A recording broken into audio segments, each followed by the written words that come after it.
29 November 2024 সালে release করেছে নেটফ্লিক্সে একটি নতুন ছবি Sikandar Ka Muqaddar. Hello guys, welcome to reviewers কা। তোমাদের সাথে আমি রৌনক। আজকে চলে এসেছি নীরজ পান্ডের এই ছবিটা রিভিউ করতে। সো এটা কেমন লাগলো, যদি আমার ওয়ান লাইনে একটা রিয়াকশান চাও তাহলে আমি বলবো এটা একটা ভালো সিনেমা। খুব ভালো বলবো না, জাস্ট আ one time watchable cinema.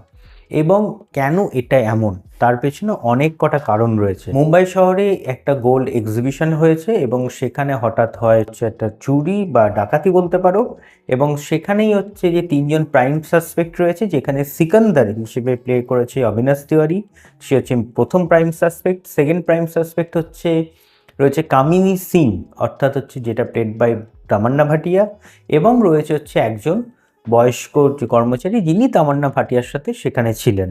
So এই তিনজন হচ্ছে মেন প্রাইম সাসপেক্ট, এবং ইনভেস্টিগেটিং অফিসার বা পুলিশের চরিত্রে এখানে অভিনয় করেছে জিমি শেরগিল। এবং তার একটা জিনিস রয়েছে, সে তার ইনস্টিংক্ট অলওয়েজ 100% কারেক্ট হয়। সো এই তিনজনা সে মনে করে যে হয়তো বা প্রত্যেকে ইন্ডিভিজুয়ালি কেউ একজন বা তিনজনা মিলে হয়তো এই চুরিটা করেছে। সেটা কতটা সত্যি বা কতটা মিথ্যে সেটা জানার জন্য তোমাদের অবভিয়াসলি নেটফ্লিক্সে গিয়ে এটা দেখতে হবে। এবার এটার কোন কোন দিকগুলো আমার ভালো লেগেছে, যেটা পজিটিভ দিক, সেটা হচ্ছে দেখো, এটার ফার্স্ট 15 to 20 মিনিটস কিন্তু বেশ এঙ্গেজিং।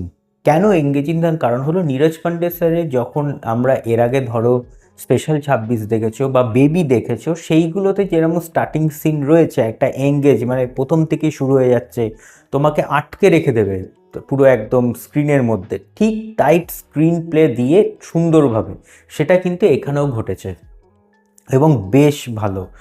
স্টার্টিংয়ে যে এরকম জায়গা হবে সেটা কিন্তু আমি ভাবিনি। প্রধানত এরকম হয় না। স্টার্টিংয়ে এরকম দেয়া তার এন্ড অবধি একটা বিশাল কিছু চলবে, কিন্তু সরি টু সে যতটা স্টার্টিং থেকে যেতে যেতে ব্যাপারটা গ্রাফটা ডাউনের দিকে চলে গেছে। সো সেই দিক থেকে একটুখানি নেগেটিভ আমার লাগলো।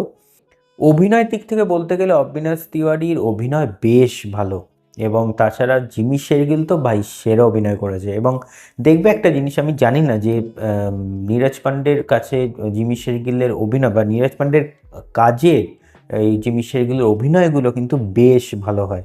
তামান্না ভাটিয়া যথেষ্ট ভালো কোঅপারেট করেছে, এবং তাছাড়া যারা যারা এখানে অ্যাক্টর অ্যাক্ট্রেসরা ছিল প্রত্যেকেই বেশ ভালো কাজ করেছে।